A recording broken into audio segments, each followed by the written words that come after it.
Comment la France a-t-elle pris sa place pour, former la culture, avec un certain antisémitisme? Aujourd'hui, pour en parler, Bernard. Bonjour Bernard. Oui, bonjour à tous. Pour la suite, Voilà, et comme tu as commencé à nous le partager, il y a eu des ouvrages qui ont été, mis en place. Il y a la France participe et a participé à cette culture antisémite. Est-ce oui, que tu peux nous raconter un petit peu tout ça? oui, voilà. Hélas, là encore, nous allons parler négativement de notre pays.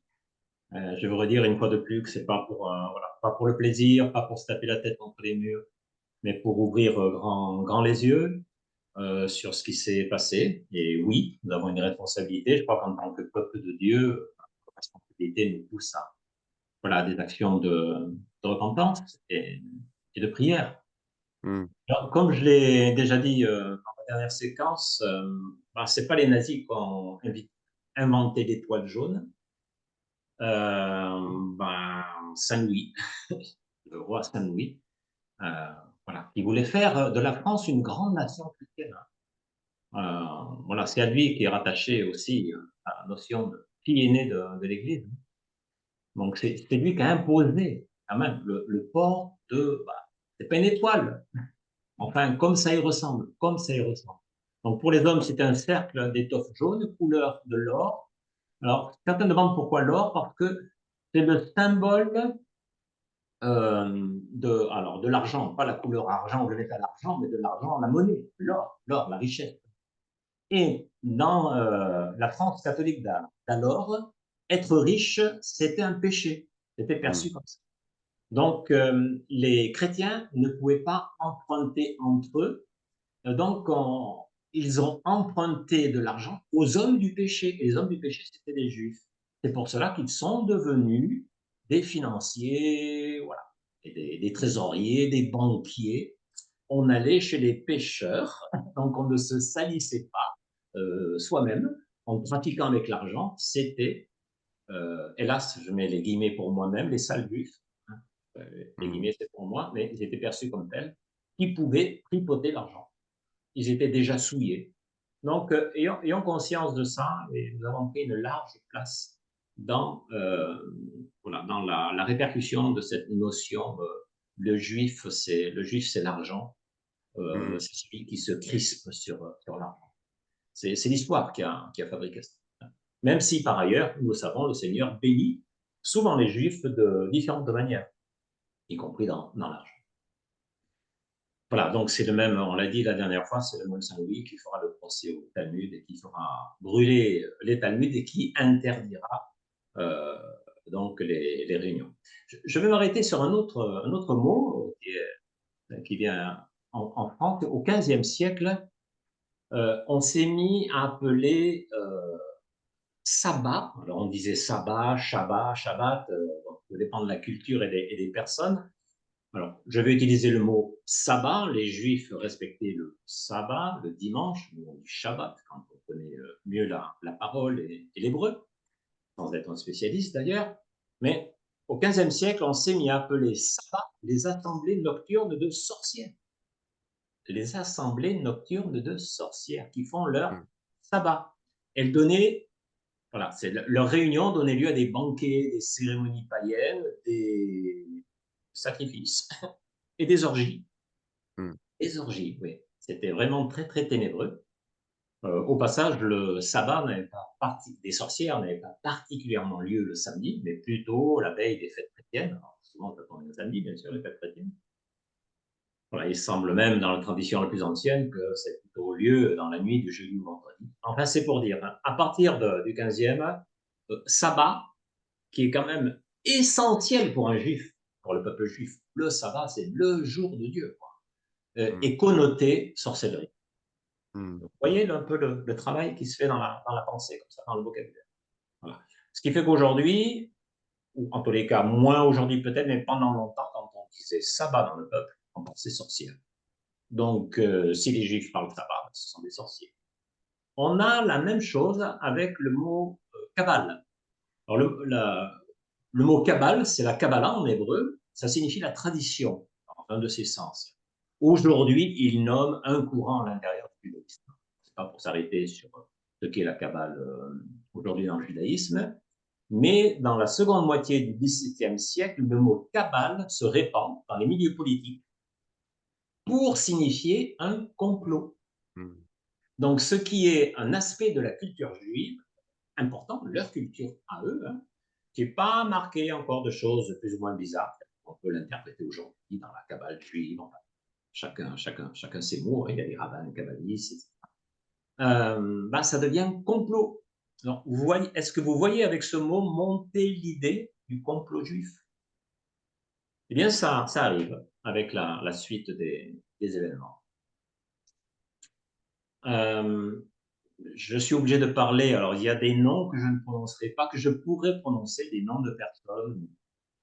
Voilà, si des personnes portent ce nom, je ne voudrais pas les embêter, même si je ne dis rien de bizarre. Ce que je vais dire, c'est tout à fait connu au niveau historique, même historique récent. Donc, celui-ci, je peux dire son nom, parce que tout le monde est d'accord, c'est le comte de Gobineau, en 1816, de 1816 à 1882, c'est un homme du 19e siècle, un diplomate et écrivain français. Et il a écrit un essai sur l'inégalité des races. Et il sera utilisé par les nazis, dont Ottmar von Verschuer, qui était le principal théoricien des politiques racistes du Troisième Reich. Et il avait loué le génie du comte de Gobineau. Pendant l'occupation, les collaborationnistes français tentèrent même d'attribuer à la France, à travers l'œuvre de Gobineau, la paternité du racisme allemand. Mmh. Bon, l'idée est discutée, je n'entre pas là-dedans. On peut nommer aussi comme nom Charles Maurras, qui était un journaliste, un homme politique et un poète français du moitié 19e siècle. Il est mort en 1952, donc il a vraiment vécu longtemps, à cheval sur les 2 siècles. Qui était un intellectuel influent, un académicien. Et pour lui, il disait, ça a été son discours pendant toute sa vie politique, il y avait un problème juif. Et donc, voilà, la phrase que j'extrais dit « L'intérêt juif rentre fatalement en concurrence avec l'intérêt français ». Donc, il va promouvoir un antisémitisme d'État en combattant l'influence des juifs à l'intérieur de la France. Alors, ça va être son combat. Et bon, il recevra un peu d'opposition. Il y aura quand même suffisamment d'écoute des franches. Alors, je vais nommer aussi un poète qui est connu, écrivain français de renom, écrivain français plutôt, qui était aussi médecin, Louis-Ferdinand Céline. Céline, aussi une personnalité connue, et cet aspect d'antisémitisme est particulièrement connu dans sa personne. Il va participer activement au journal, un journal qui s'appellera Au Pilori.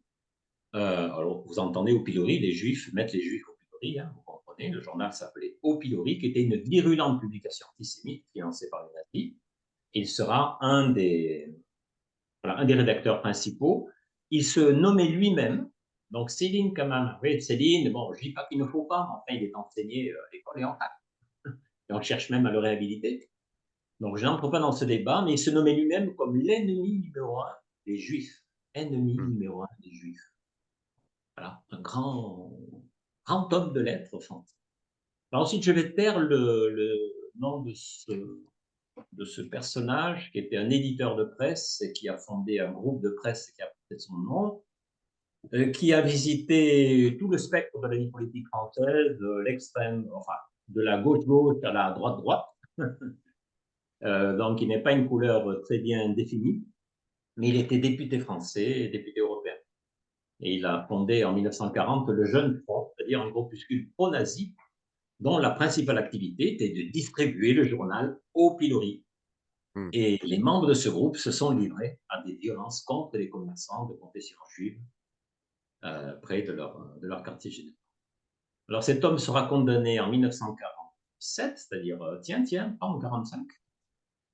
Il sera condamné à 10 ans d'indignité nationale, collaboration avec l'Allemagne nazie, mais très étonnamment, il va bénéficier d'une amnistie quelques années après, en 1952.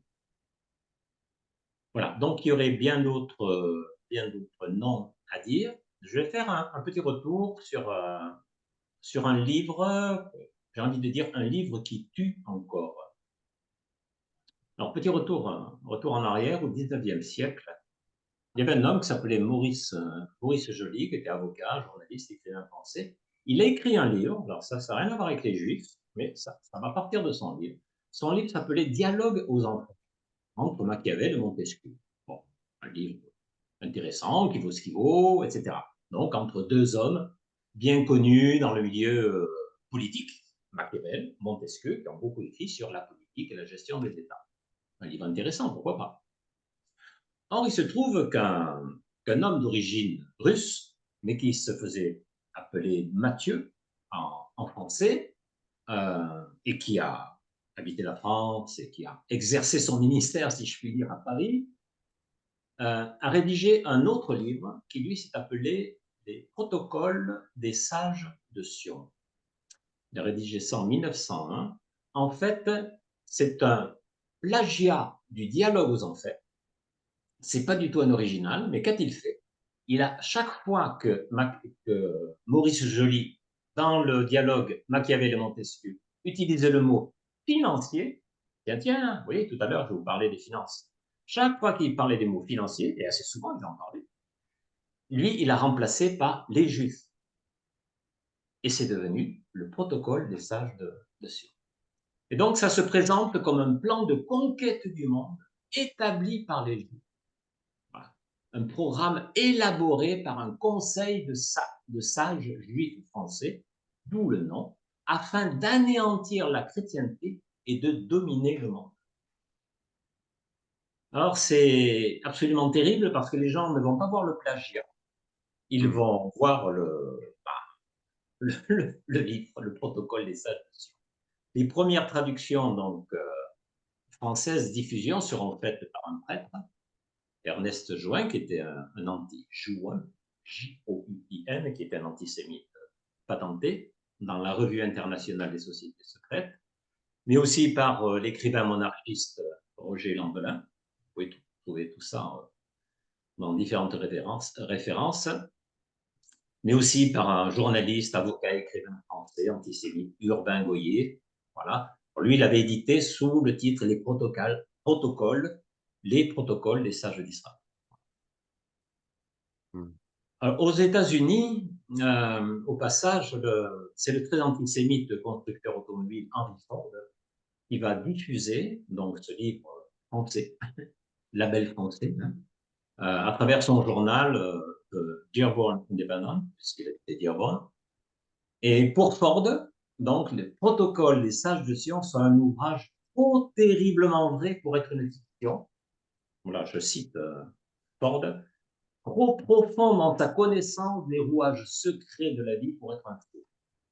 Donc, ça a vraiment eu un impact très très fort, et bien Mmh. sûr, sur qui fait référence dans Mein Kampf comme argument justifiant à ses yeux la théorie du complot juif. Et il en fera ensuite l'une des pièces maîtresses de la propagande du Troisième Reich. Mmh. Donc, voilà,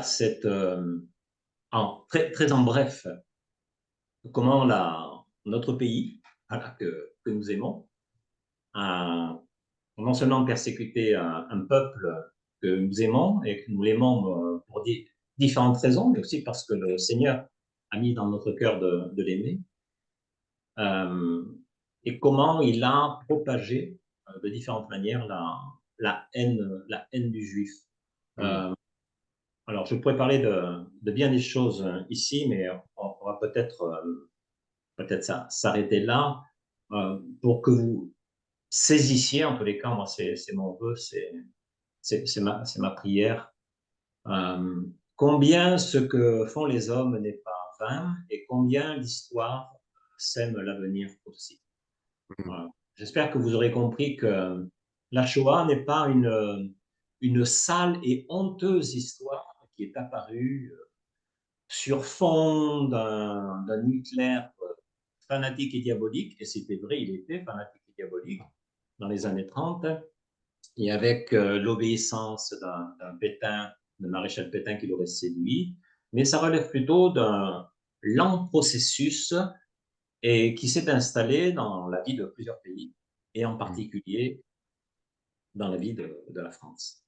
Mmh. Donc c'est un lourd héritage. Une fois de plus, il ne doit pas nous écraser, nous désespérer, mais nous faire entendre que ce qui se passe aujourd'hui n'est pas l'importation du conflit israélo-palestinien en France. Et comme c'est triste et dommage que ce soit importé. Non, non, si ça résonne en France, c'est parce que ça se réveille.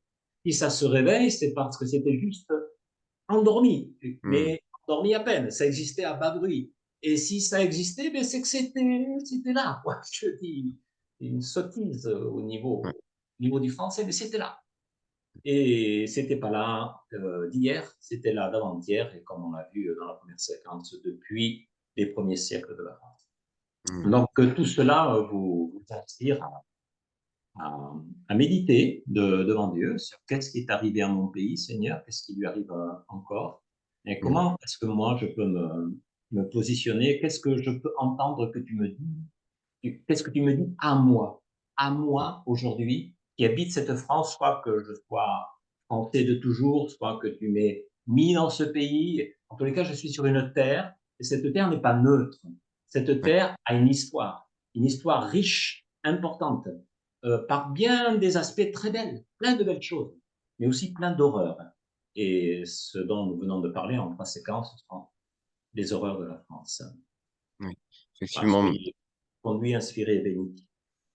merci Bernard pour cet état des lieux, non exhaustif, mais quand même, ô combien parlant.